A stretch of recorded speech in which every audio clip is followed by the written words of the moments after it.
बेटी एक बार चल के लड़के को देख तो लो। मेरा दावा है कि लड़का तुम्हें बहुत पसंद आएगा। बाला बहुत अच्छा लड़का है। हाँ हाँ बेटी, हम लोग तुम्हारे दुश्मन तो नहीं है। किसी अच्छे लड़के से ही तुम्हारी शादी करवाएंगे ना। आखिर तू हमारी इकलौती बेटी है। अच्छा ठीक है माँ, अब ज्यादा भावुकतापूर्ण शब्दों का इस्तेमाल ना करो। मैं चलने के लिए तैयार हूँ। चलो फिर बिना देर के हम सब चलते हैं।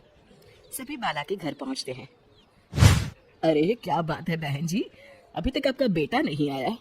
जी बस आता ही होगा। तभी वहाँ बाला आता है। लो जी, आ गया मेरा बेटा। ये लोग तुझे देखने आए हैं और ये इनकी बेटी नम्रता है। बाला के सर पर बिल्कुल बाल नहीं होते।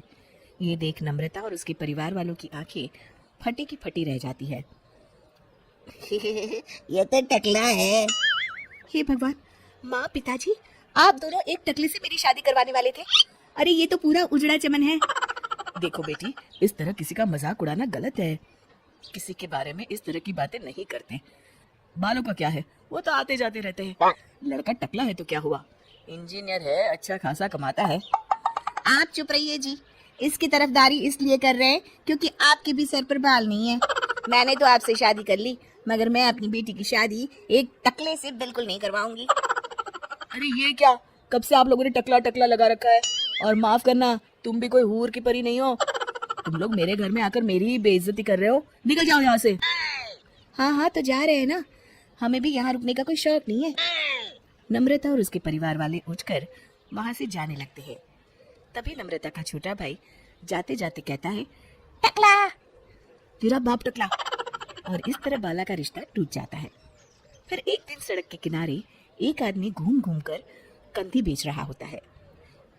कंधी ले लो, कंधी, एक से बढ़िया एक कंघी ले लो, नए जमाने की कंघी ले लो। अरे भाई ये ले लो।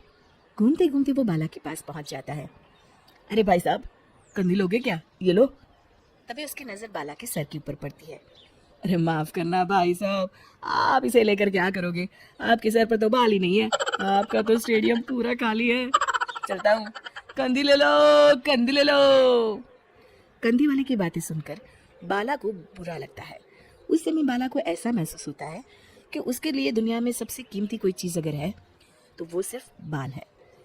बाला सड़क पर चलते हुए लोगों के बाल बड़े गौर से दिखता है। चलते चलते बाला एक मंदिर के पास पहुंच जाता है। हे भगवान, तुमने ये मेरे साथ क्या किया? थोड़े से बाल अगर मुझे दे देते तो तुम्हारा क्या चला जाता?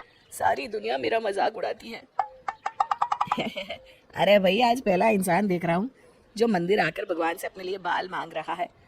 बेटा, भगवान ने तुम्हें सब कुछ तो दिया है, अच्छी सेहत है, अच्छी नौकरी है, लगता है तुम्हारी तबीयत ठीक नहीं है। घर जाओ, सब ठीक हो जाएगा।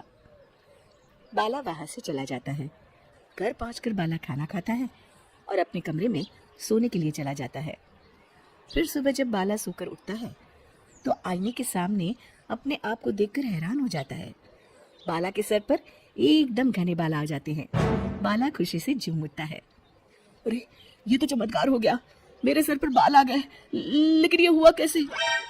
दोस्तों, अगर आप इस कहानी का दूसरा भाग देखना चाहते हैं तो हमें कमेंट करके जरूर बताएं।